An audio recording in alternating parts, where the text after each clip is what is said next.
नमस्कार, स्वागत है आप सबका। आप देख रहे हैं हमारा खास कार्यक्रम देश देशांतर और मैं हूं कवीन सचान। हमारे देश के श्रमिकों का सबसे बड़ा हिस्सा असंगठित क्षेत्र में है। असंगठित क्षेत्र में काम कर रहे श्रमिकों की वास्तविक स्थिति और समस्याओं को अधिक संवेदनशीलता के साथ समझने की दिशा में अब सरकार एक महत्वपूर्ण कदम उठा रही है। आईटी एनेबल्ड 5 अखिल भारतीय सर्वेक्षण की शुरुआत की जा रही है, जिनमें मुख्य रूप से घरेलू कामगार, प्रवासी श्रमिक, पेशेवरों के साथ काम करने वाले कर्मचारी और परिवहन क्षेत्र में काम करने वाले श्रमिकों से जुड़े आंकड़े एकत्रित किए जाएंगे। और इसमें करीब 7 से 8 महीने का वक्त लग सकता है और सरकार का मकसद है कि इन आंकड़ों के जरिए, इस सर्वे के जरिए इन सेक्टर से जुड़े असंगठित क्षेत्र के तमाम कामगारों के बारे में पता लगाया जाए और उनसे जुड़ी योजनाओं को ज़्यादा बेहतर तरीके से क्रियान्वित किया जा सके। तो समझेंगे कि असल में इस तरीके के सर्वे के जरिए जो लक्ष्य तय किया गया है ये किस तरीके से है और ऐसे सर्वे कितने कारगर होते हैं स्कीम्स को लेकर, और अब तक का इतिहास क्या बताता है कि श्रमिकों को लेकर हमारे पास जो आंकड़े आते रहे हैं वो कितने, जो कहा जाए कि सटीक होते हैं, और खामियों के नज़रिए से जब हम स्कीम्स को इम्प्लीमेंट करते हैं तो उसके नतीजे हमारे सामने किस तरीके से सामने आए हैं। हमारे साथ 3 खास मेहमान हैं। पीपी मित्रा साहब हैं, फॉर्मर प्रिंसिपल एडवाइजर, लेबर और एम्प्लॉयमेंट मिनिस्ट्री से, आपका स्वागत है। डॉक्टर ज्योत्सना झा हैं, डायरेक्टर हैं centre for budget and policy studies Bangalore, आपका स्वागत है मैम। और डॉक्टर नूपुर तिवारी हैं, एसोसिएट प्रोफेसर IIPA से, आपको भी स्वागत है। शुरुआत में मित्रा साहब आपसे करना चाहूँगा कि जब भी श्रमिकों की बात आती है, बहुत सारी स्कीम्स अलग अलग सरकारों की ओर से, चाहे वो केंद्र हो या राज्य की ओर से, चलती हैं और बजट में हर बार हम कुछ नई स्कीम्स का अनाउंसमेंट सुनते हैं, घोषणाएं सुनते हैं। ऐसे में ये जो 5 नए सर्वे की बात कही जा रही है लेबर मिनिस्ट्री की ओर से, जिसकी शुरुआत हो रही है, 7 से 8 महीने का वक्त उसमें लग सकता है, इसे कैसे देखते हैं और इसकी जरूरत मैं समझना चाहूंगा किस तरीके से है। धन्यवाद सचिन साहब। ये जो 5 सर्वे की बात की गई है, ये वास्तव में काफी महत्वपूर्ण सर्वे माना जाएगा, क्योंकि एस्टिमेट्स असंगठित क्षेत्र के जो कामगार हैं उनके एस्टिमेट्स रफ एस्टिमेट्स हैं, लेकिन अभी जो स्कीम्स के बेनिफिट्स को जोड़ने के बाद जो कही गई है, इसके लिए हम लोग को पर्सन टू पर्सन उनके डिटेल्स जानने जरूरी है, क्योंकि ये बेनिफिट्स जब तक स्कीम्स के बेनिफिट्स इन पे पहुंचेंगे नहीं तब तक इसके फायदे नहीं है। क्योंकि ये असंगठित क्षेत्र जो है हमारे वर्कफोर्स की सबसे बड़ी संख्या में माना जा रहा है। ऑलमोस्ट 93% रफ एस्टिमेट्स हैं जो अनऑर्गेनाइज्ड वर्कर्स या इनफॉर्मल सेक्टर वर्कर्स को माना जाता है, और 7 से 8% ऑर्गेनाइज सेक्टर में है, जिनको अपना बेनिफिट्स, अपना प्रोविडेंट फंड, ग्रेचुइटी, ESI वगैरह मिलता है। लेकिन अनऑर्गेनाइज सेक्टर की जो विडंबना है, ये इनको हम कहते तो हैं अनऑर्गेनाइज सेक्टर, कुछ सेक्टर्स है जो वेल ऑर्गेनाइज्ड है इन्हीं में, जैसे बिल्डिंग एंड कंस्ट्रक्शन वर्कर्स, उनके कुछ डिटेल्स, उनके कुछ एस्टिमेट्स हैं। और जहां तक मेरा जो जानकारी है, नेशनल सैंपल सर्वे ऑर्गेनाइजेशन ने 2011-12 के एक इनफॉर्मल सेक्टर के बारे में एक रिपोर्ट उन्होंने जरूर बनाई है, लेकिन उस समय नेशनल सैंपल सर्वे के जो एस्टिमेट्स होते हैं ये आमतौर हमारे पॉलिसी मेकिंग के काम में लगती है, लेकिन अभी जो है बेनिफिट्स को पहुंचाना है अनऑर्गेनाइज सेक्टर के लिए, तो इसके लिए तो एक कॉम्प्रिहेंसिव सर्वे जरूरी है, particularly man to man, person to person marking के लिए, क्योंकि बेनिफिट्स स्कीम्स के उन्हीं पे पहुंचाना है। तो ये जो एस्टिमेट से शायद अभी काम नहीं चलेगा, एक कॉम्प्रिहेंसिव सर्वे, सेंसस टाइप का हमें जरूरी है।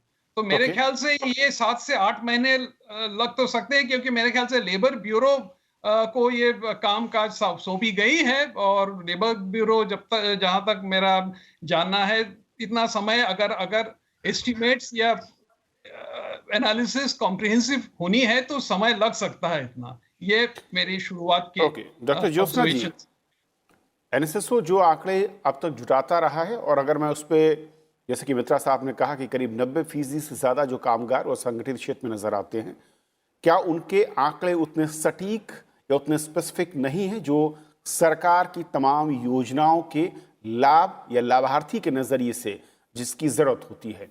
और इस बार जब हम इसे टेक्नोलॉजी और आईटी एनेबल्ड करते हुए शुरू कर रही है सरकार, लेकिन जो जिम्मेदारी है जिस संगठन पर, उसकी अब तक की जो मुश्किलें हैं, चाहे वो मैन पावर को लेकर हो स्टेट में या फिर जो दूसरी चुनौतियां हैं, उस पर हम कैसे कितना यकीन कर सकते हैं कि 7 से 8 महीने में वो काम बहुत ही सही तरीके से हमारे सामने नजर आएगा।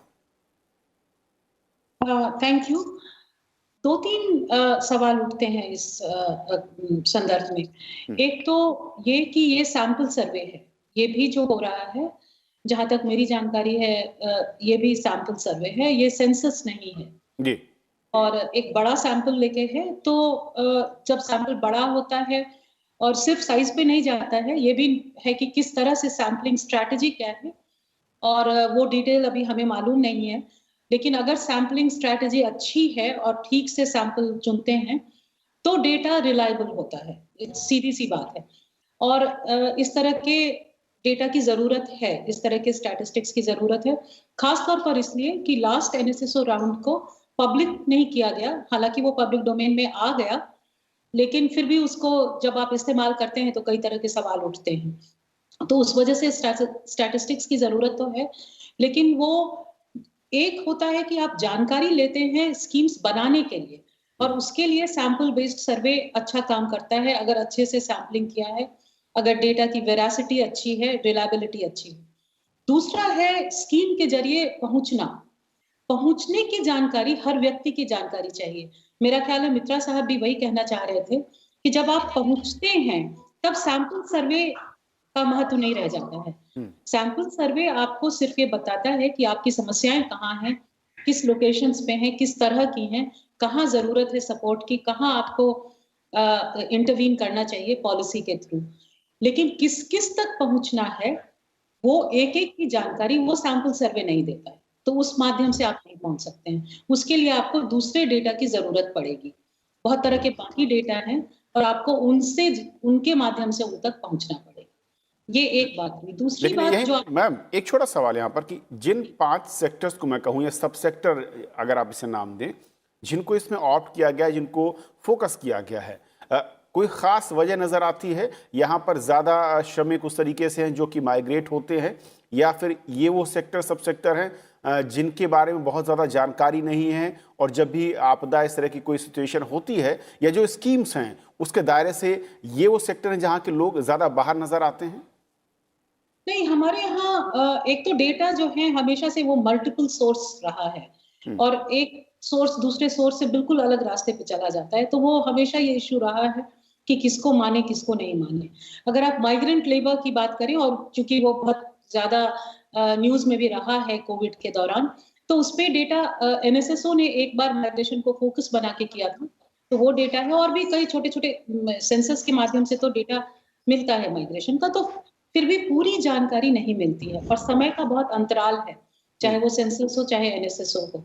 तो जानकारी चाहिए, लेकिन जानकारी किस तरह से चाहिए? अब आप देखिए, डोमेस्टिक लेबर और माइग्रेशन, ये दोनों ओवरलैप है। प्रोफेशनल्स को आप अलग कर रहे हैं, तो मुझे चूंकि डिटेल्स नहीं पता कि ये किस तरह से सैम्पलिंग कर रहे हैं और ये ओवरलैप्स कैसे निकालेंगे, कैसे हम उन ओवरलैप्स को समझेंगे, ये मुझे अभी पता नहीं है। तो ये इश्यूज तो रहते हैं।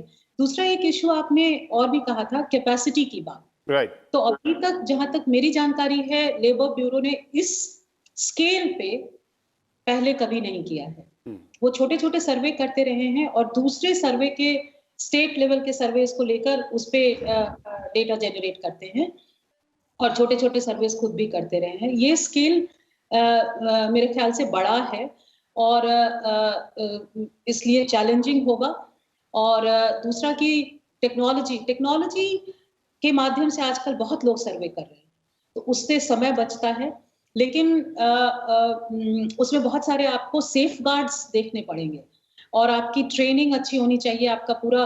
तो बहुत सारे सेफ गार्ड्स जरूरी होते हैं जब आप टेक्नोलॉजी को यूज करते हैं डेटा कलेक्ट करने के। ओके डॉक्टर नूपुर, क्योंकि जिस इस सर्वे को अगर हम देखें और जिस तरीके से जो कैटेगरीज इसमें इंक्लूड की गई हैं, जोड़ी गई हैं, योजनाओं के नज़रिए से या फिर वंचित श्रमिकों के नज़रिए से, अगर दोनों एंगल पर देखा जाए, अब तक के तमाम आंकड़े और रिपोर्ट्स क्या कहती हैं, और नए सर्वे के आने के बाद जब उसके रिजल्ट हमारे सामने होंगे और उसमें फील्ड वर्क भी सरकार के मुताबिक जो जानकारी है कि शामिल किया गया है, वो किस तरीके से ऐड ऑन कर पाएगा, या क्या बेनिफिट्स आपको लगता है कि स्कीम को इम्प्लीमेंट करने या उसको बनाने या उसके टारगेट ऑडियंस कौन होगा, इस पे वो हेल्प करेगा?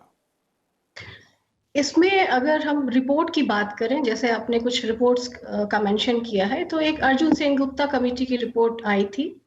उसमें ये मेरे हिसाब से काफी अच्छी रिपोर्ट थी। इसमें अनऑर्गेनाइज सेक्टर्स के बारे में बहुत सारी बातें की थी। सबसे बड़ा मुद्दा तो उसमें ये उठाया गया था कि मल्टी लेवल्स ऑफ, अब इसके बहुत सारे इसमें लेवल्स हैं, जैसे हैं पुअर हैं, वेरी पुअर हैं, इसमें मार्जिनलाइज्ड हैं, वल्नरेबल हैं। तो इसमें भी कितनी सारी कैटेगरीज उन्होंने बनाई थी, जिसको इस समय देखना जरूरी है। और आप जब सर्वे की बात कर रहे हैं तो आप आंकड़े आप खुद देख लीजिए कि अर्जुन सेन गुप्ता कमेटी रिपोर्ट के हिसाब से 92% उन्होंने अनऑर्गेनाइज सेक्टर्स के बारे में बताया। वहीं नीति आयोग ने एक रिपोर्ट लिखी थी जिसमें 85.5% है। तो ये सिर्फ नंबर नहीं है, अभी तक हमारे पास और ऐसे कुछ 50% जो है नेशन के जीडीपी में कंट्रीब्यूशन है जब इनका, तो इनका डेटा कैसे आप कलेक्ट करें, ये अपने आप में ही एक बड़ा मसला है। और मैं हमेशा ही मेंशन करती हूँ अर्जुन सेन गुप्ता कमेटी रिपोर्ट की, क्योंकि इसमें बहुत ही अंदर तक जाकर के इस सेक्टर को देखा गया है। और अनऑर्गेनाइज्ड की अगर हम बात करें तो ये डिफाइन भी तो नहीं किया गया है, इसीलिए तो इसे अभी भी अनऑर्गेनाइज्ड कहा जा रहा है। जो भी रेफरेंस पॉइंट हम देखते हैं, अगर माइग्रेशन के हों या फिर डोमेस्टिक वर्कर्स के हों, सब सारी चीजें जो ये डिफाइंड नहीं है, तो एक दे आर ऑल अनरजिस्टर्ड, इनकी रजिस्ट्री भी नहीं हुई है। जब हम असंगठित क्षेत्र में जो श्रमिकों के लिए तमाम स्कीम्स चल रही हैं, और जब ये कहा जाता है कि इतने % लोग उसके दायरे से बाहर हैं, उनको लाभ नहीं मिला, तो असल में कहीं ना कहीं इसके पीछे जो डेटा कलेक्ट किया गया है, शायद उस वक्त ही वो लोग उस तरीके से उसमें शामिल नहीं थे या उसके बाहर नजर आए, जिसके चलते उसका लाभ उनको नहीं मिल पाया। और इसी को करेक्ट करने के लिए हमें एक नए तरीके से एक आंकड़े चाहिए, कैटेगरी वाइज चाहिए, और जैसा कि कहा ज्योत्सना जी ने कि बहुत ही स्पेसिफिक अगर हमें आंकड़ों के साथ हम हो, तभी शायद हम उससे लिहाज से स्कीम्स को अपने बना पाएं और इम्प्लीमेंट कर पाएं। जी हाँ, बिल्कुल आपने सही कहा। मैं एक एग्जांपल भी आपको एक देती हूँ। जैसे एमजी नरेगा की हम बात करें, इसमें आप सिक्योरिटी जो एक कह सकते हैं नेट रूरल एरिया में सबसे बड़ा ऐसे माना जाता है। तो 55% जो डिमांड होता है इस अनऑर्गेनाइज्ड लेबर में जो है उनका, उसमें से जितने का डिमांड होता है 55% ही लोगों को मिल पाता है। और उसमें से जो 55% में 98% फिर से ये डिमांड करते हैं कि इन्हें और भी ज्यादा काम चाहिए। और जो है इसीलिए इसमें 67% वो लोग हैं जो इस तरह के जो सर्वे हुई है, एक किसी सर्वे की रिपोर्ट के बारे में मैं बता रही हूँ, वो कहते हैं कि इस तरह के डेटा अवेलेबल होने चाहिए। और इसको स्पेशली एमजी नरेगा की जब मैं बात करूं तो एक एग्जांपल इसमें होता है कि आप ये डेटा के समय जरूरत है, और काफी सारी स्कीम है, सिर्फ एमजी नरेगा ही नहीं, जितनी भी स्कीम है उसको मद्देनजर रखते हुए इम्पोर्टेंट एरिया है। ज्योत्सना जी, अगर हम संगठित क्षेत्र के ओवरऑल कंडीशंस को देखें जो कि श्रमिकों की नजर आती हैं, और उसमें महत्वपूर्ण है कि उनकी स्थिति, वास्तविक स्थिति क्या है, इसकी जानकारी कम से कम नीति निर्माताओं को, सरकारों को, और जो इम्प्लीमेंट कर रहे हैं उनको होनी चाहिए। ऐसे में साफ तौर पर ये जो नई तकनीक है, मैं कहूँ कि जब हम आईटी इनेबल्ड सर्वेस की बात करते हैं, वहाँ पर क्या चुनौतियाँ हैं और क्या बहुत ही महत्वपूर्ण टूल या आपको लगता है कि एरियाज जहाँ पर ज़्यादा फोकस करना होगा अगर हम उसको बहुत ही सटीक जानकारियों को जुटाना चाहते हैं और भविष्य में उसके आधार पर योजनाओं को बनाना चाहते हैं? बिल्कुल। एक बार फिर मैं ये बात कहना चाहूंगी कि योजनाओं का बनाना एक बात है और योजनाओं के माध्यम से लोगों तक पहुंचना दूसरी बात है। तो दो सवाल उठते हैं। एक आपने आईटी इनेबल्ड की बात की, उस पर मैं आऊंगी। उसके पहले मैं फिर से ये कहना चाहूंगी कि अब जैसे देखिए हमारे यहाँ कंस्ट्रक्शन का सेस है जो बहुत दिनों से रहा है और ज्यादातर राज्य सरकारों ने उस पैसे को खर्च नहीं किया है, वे उनके पास इकट्ठा है। और ऐसा नहीं है कि कंस्ट्रक्शन लेबरर्स की हालत पता नहीं है और वो किस तरह से रहते हैं, उनकी स्थिति क्या है, उनके लिविंग कंडीशंस क्या हैं, उनकी प्रॉब्लम क्या है। और अगर आप उसको माइग्रेशन से जोड़ रहे हैं तो लगभग 90% से ऊपर का कंस्ट्रक्शन लेबर जो है वो माइग्रेशन के माध्यम से ही शहरों में पहुंचता है जहां कंस्ट्रक्शन हो रहा है। तो स्कीम बनाना एक बात होती है और उस माध्यम से उन लोगों तक पहुंचना जिनके लिए वह बनाया गया है वो दूसरी बात होती है। जब आप डेटा इकट्ठा करते हैं तो आप ओवरलैप्स देखते हैं और खास करके इस तरह का डेटा जहाँ पे, और हमारा देश जहाँ पे जिस तरह से लोग रहते हैं, जिस तरह से लोगों के लिविंग कंडीशंस हैं और जहाँ पे बहुत ही फ्लूइड है, बहुत ही डायनामिक है सिचुएशन, वहाँ पे वो और भी कठिन होता है कि आप कैसे करें। अब जैसे मैं अखबारों के न्यूज़ के आधार पे जाऊँ तो ये बात आई है कि बिहार से ज़्यादा माइग्रेशन है तो उस पे ज़्यादा फोकस होगा जब वो सर्वे करेंगे। अब बिहार से ज़्यादा माइग्रेशन है, ये एक बात जो है, ये भी किस आधार पे कही जा रही है, इसका पता नहीं है। क्या ये सिर्फ कही सुनी बात है या कहीं किसी आंकड़े पर आधारित है या किसी स्टडी पर आधारित है? बिहार, राजस्थान, उड़ीसा, बंगाल, नॉर्थ ईस्ट, ये सब हैं जो सप्लायर हैं लेबर। लेकिन कहाँ से, खास करके प्रोपोर्शनल किस शहर में ज्यादा है, ये कहना बहुत मुश्किल है, हम जानते ही नहीं हैं। तो अभी हमारे पास वो बेस ही नहीं है जिसके आधार पे हम सैम्पलिंग स्ट्रैटेजी तय कर लें। तो बहुत मायने में ये सर्वे एक्सप्लोरेटरी हो जाता है जो आगे के सर्वेस के लिए बेस पैदा कर सकता है। हाँ, तो इसीलिए अगर आप पहले ही कुछ एजम्पशंस लेके चलते हैं जिन एजम्पशंस का कोई सॉलिड एविडेंस नहीं है, कोई बहुत बिल्कुल नहीं है, तो हो सकता है कि वो आपका बेस ही गलत हो जाए और बाद में फिर उस पे बहुत सारी बातें आ सकती हैं। मेरा ख्याल है कि जो एक्सपर्ट कमेटी है वो इन चीज़ों पे ज़रूर बात कर रही होगी और शायद इन चीज़ों की, इन कमियों को नहीं रहने देगी। लेकिन जब तक वो बात पब्लिक डोमेन में नहीं आ जाती है तो हम कह नहीं सकते हैं कि ऐसा है। बिल्कुल, फाइन पॉइंट्स जो हैं, जो एक पूरा स्ट्रक्चर है वो जब सामने आएगा तब बेहतर तरीके से शायद आप बता पाएं। लेकिन मित्रा सर, सरकार के लिए या फिर विभागों के नज़रिए से जब हम बात करते हैं, दो महत्वपूर्ण पहलू, एक तो कामगारों का आर्थिक पक्ष और दूसरा सामाजिक पक्ष। इस बार जो जानकारी मिल रही है कि सर्वे में इन दोनों ही पक्षों को परखा जाएगा और उसकी जानकारियां जुटाने की कोशिश होगी। ये दोनों पक्ष किस तरीके से, अगर हम जो श्रमिक कल्याण की स्कीम्स हैं या फिर उनके कल्याण के लिए जो एक एजेंडा तय होता है वहां पर महत्वपूर्ण हो जाता है, और किस तरीके से इससे जुटाए गए जो आंकड़े हैं वो वहां पर बेस बनते हैं। जैसे कि मेरे साथी वक्ताओं ने कहा है कि सैंपल सर्वे और सेंसस दो अलग चीजें हैं। सैंपल सर्वे से आपको पॉलिसी मेकिंग, जो नीति निर्धारण में आपका जरूरी कुछ जानकारी मिलेगी, लेकिन जहां तक कि स्कीम्स को लोगों तक पहुंचाना है, उनको एक पर्सन टू पर्सन बेनिफिट दिलवाना है, तो मेरे ख्याल से सैंपल सर्वे से काम नहीं चलेगी। तो जो हम लोग, जो आप जो कह रहे हैं कि सामाजिक और आर्थिक, एक सामाजिक और आर्थिक सोशियो इकोनॉमिक कास्ट सेंसस 2012-13 में मिनिस्ट्री ऑफ रूरल डेवलपमेंट में हुई थी। उसमें से जो हुआ था, जो एक्सपर्ट कमेटी जो उसकी जो आंकड़े सर्वेक्षण की थी, उसमें एक कुछ इंडिकेटर्स निकाले थे। उसमें से डेप्रिवेशन इंडिकेटर से आप ये पता लगा सकते हैं कि आपके स्कीम्स किन किन सेगमेंट्स, किन किन सेक्शंस ऑफ द सोसाइटी को पहुंचा पाएंगे। क्योंकि देखिए, हर सरकार का एक बजटरी कंस्ट्रेंट होता है और उस बजटरी कंस्ट्रेंट के साथ ही आपको स्कीम्स जुड़ना है। ऐसा नहीं कि एक ओपन एंडेड है, जैसे एमजी नरेगा की बात चली थी। ये प्योरली एक डिमांड ड्रिवन स्कीम है। सरकार को जो एलिजिबल जो ये बीपीएल का भी से भी जुड़ा नहीं है। मित्रा सर, लेकिन जिस तरीके से एनवायरनमेंट है और माइग्रेशन जिस रफ्तार से होता है, और रिवर्स माइग्रेशन भी नजर आता है कि काम खत्म हुआ, वो श्रमिक एक राज्य से दूसरे राज्य या अपने घरों की तरफ लौटते हैं, ऐसे में स्कीम्स या फिर जो भी मैं कहूं कि हम तमाम अलग अलग राज्य जो हैं वो अपनी तरफ से इनिशिएटिव लेते हैं इनको अलग मदद देने के लिए, चाहे वो आर्थिक तौर पर हो या फिर सामाजिक जो सुरक्षा कवच है, उस नज़रिए से जो हमारा श्रमिक वर्ग है वो आईटी एनेबल्ड इस तरीके के सर्वेज में उनके लिए जो है उसमें शामिल होना वो किस तरीके से होगा? क्योंकि अशिक्षित श्रमिक जिसकी आबादी बहुत ज़्यादा ऐसे नज़र आती है, और वो फिर इसके साथ अपने को कैसे कोलैबोरेट कर पाए?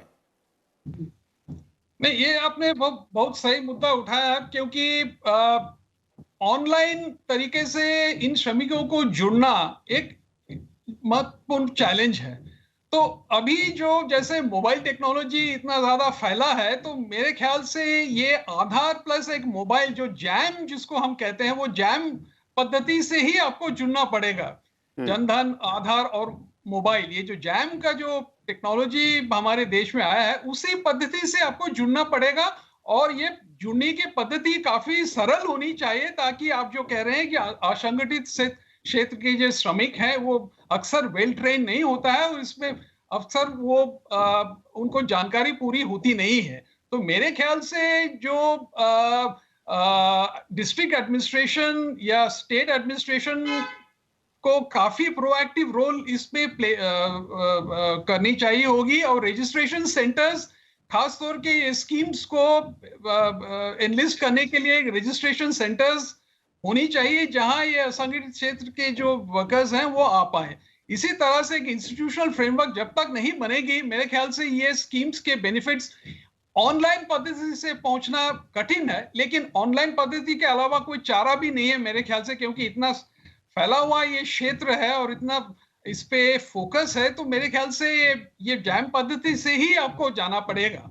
ओके। क्योंकि इसमें काफी सारे इश्यूज आते हैं, जैसे किसको बेनिफिट मिलेगा, या डुप्लीकेशन ऑफ बेनिफिट्स हो रहा है कि नहीं हो रहा है। ये सारी चीजें मेरे ख्याल से इसमें काफी ज्यादा ओपेसिटी आ जाती है पॉलिसी मेकर्स के लिए। तो बिल्कुल मेरे ख्याल से क्योंकि हाँ। ये बहुत महत्वपूर्ण है कि जब भी इस तरीके से सर्वे हो, और खासतौर पर उस तबके का जो कि अशिक्षित है, माइग्रेशन जहां पर काफी ज्यादा है, क्या बड़ी चुनौतियां होती हैं सर्वेयर के नजरिए से, चाहे वो आईटी एनेबल्ड हो या फिर डायरेक्ट मैन टू मैन हो? मैं पहले की कुछ स्कीम की आपको उदाहरण देना चाहूंगी। जैसे पब्लिक डिस्ट्रीब्यूशन सिस्टम है, इसमें जो अनऑर्गेनाइज सेक्टर्स को आप देखें तो इसमें इनकी बेनिफिट बहुत ही पुअर बताई गई है, और ये इस सेक्टर की कभी भी बेनिफिट ले ना पाए। 8 करोड़ हाउस होल्ड्स भारत में हैं जो जिनके पास राशन कार्ड नहीं है, और इनको ये पर्टिकुलर स्कीम को अभी तक इन्होंने ढंग से यूटिलाइज नहीं कर पाया है।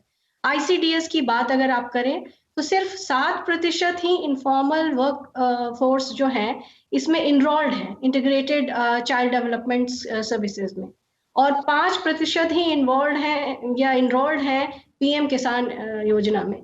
तो ये आंकड़े कैसे होंगे, क्योंकि ऑलरेडी जो जितनी स्कीम्स हैं जो पर्कुलेटेड डाउन हुई हैं, जिनमें इनका आंकड़ा देखा जाए तो इतना पुअर है, और ये बहुत बड़ी चुनौती होगी, जैसा आपने अभी प्रश्न पूछा कि इनको IT से जोड़ना, और ये इनको इसमें कितनी सफलता मिल पाएगी, कैश असिस्टेंस में कितनी सफलता मिल पाएगी, और इनरोलमेंट में कैसे होगा, ये अपने आप में एक बड़ी चुनौती है। ओके, डॉक्टर ज्योत्सना जी, कैसे इसे पूरा करें ताकि कोई ओवरलैपिंग भी ना हो और कोई छूटे भी ना?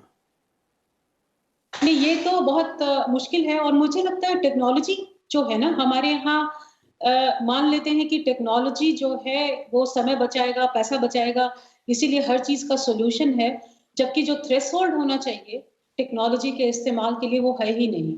वो चाहे लिटरेसी का हो। अब आप देखिए, आप माइग्रेंट लेबरर्स की बात कर रहे हैं, तो आप किसी भी बड़े शहर को उठाइए जहाँ सबसे ज्यादा माइग्रेंट लेबरर्स है, वो चाहे बैंगलोर हो, चाहे दिल्ली है, बम्बई है, हैदराबाद है, चेन्नई है, कलकत्ता है, तो वो हर देश के हर क्षेत्र से आ रहे हैं। आप किस भाषा में उनको आप सर्वे कर रहे हैं, वो इतना मैटर करता है सर्वे में। अगर आप वाकई चाह रहे हैं कि आपका जो स्टैटिस्टिक्स आ रहा है वो रिलायबल हो, तो भाषा की समस्या है, लिटरेसी की समस्या है। अगर आप उनसे सर्वे करके और कागज कलम की जगह उसको आप मोबाइल में भर रहे हैं तो वो एक बात है, लेकिन अगर आप ऑनलाइन की बात कर रहे हैं फिर तो वो बिल्कुल ही संभव नहीं है कि वो हो पाएगा। हम लोगों ने तो देखा कि उस दौरान भी, कोविड के दौरान भी, जब माइग्रेंट्स को हेल्प करके भेजने की, रजिस्टर करके घर भेजने की बात हो रही थी, वहां भी उनको व्यक्ति चाहिए थे जो उनको मदद कर सके उस चीज पे रजिस्टर होने के लिए, जो जी। ऑनलाइन सरकारों ने बनाए थे। तो ऑनलाइन तो संभव ही नहीं है। हम लोगों ने तो देखा है कि ओपन स्कूल में भी बच्चे नहीं पढ़ पाते हैं क्योंकि वो थ्रेशोल्ड नहीं एग्जिस्ट करता है। कनेक्टिविटी और बाकी चीजों को तो छोड़ दीजिए, बेसिक लिटरेसी नहीं है, भाषा की जानकारी नहीं है। आप किस भाषा में सर्वे करने जाएंगे? अगर आप सॉफ्टवेयर के माध्यम से भी करते हैं, अभी मतलब, और वो दिक्कतें हम लोगों को भी आती है बहुत छोटे स्तर पे सर्वे करने में भी। तो आप अगर माइग्रेशन का सर्वे कर रहे हैं तो आप अपना अगर फोन पे कलेक्ट कर रहे हैं या छोटे टैबलेट पे कलेक्ट कर रहे हैं, तो आप सॉफ्टवेयर किस भाषा में कराएंगे? क्या आप हिंदी में कराएंगे? क्या आप यहाँ पे बैंगलोर में अगर हम कर रहे हैं तो क्या आप कनाडा में कराएंगे? नहीं तो क्या क्या आप राज्य वाइज जो अलग अलग भाषाओं पे भी मुमकिन है? नहीं, तो तब आप कितने सारे भाषाओं में कराएंगे? और क्या जो वो आपका एन्यूमरेटर है, जो उस वक्त इंटरव्यू कर रहा है या कर रही है, क्या वो सारी भाषाओं को जानती है? क्या वो इजीली इस भाषा से उस भाषा में मैन्यूवर कर पाएगी? ओके। तो बहुत सारी समस्याएं हैं। इतना आसान नहीं है टेक्नोलॉजी के माध्यम से बड़े लेवल पे कर लेना, सिर्फ इसलिए कि हमारे पास टेक्नोलॉजी है और वो समय बचाता है और वो पैसे बचाता है। देखिए, इतना ज़रूर है जैसे कि आप तीनों पैनलिस्ट ने कहा कि श्रमिकों के नज़रिए से ये सर्वे बहुत ही महत्वपूर्ण है, लेकिन ज़रूरत ये भी है कि इसकी चुनौतियां अलग तरीके की हैं और उनसे कैसे उन चुनौतियों से निपटते हुए एक बेहतर सर्वे और उसके नतीजे हम देश के सामने रख पाएं। बहुत बहुत शुक्रिया आप तीनों मेहमानों का हमारे साथ आज चर्चा में जोड़ने के लिए। तो आज फिलहाल इतना ही। नमस्कार।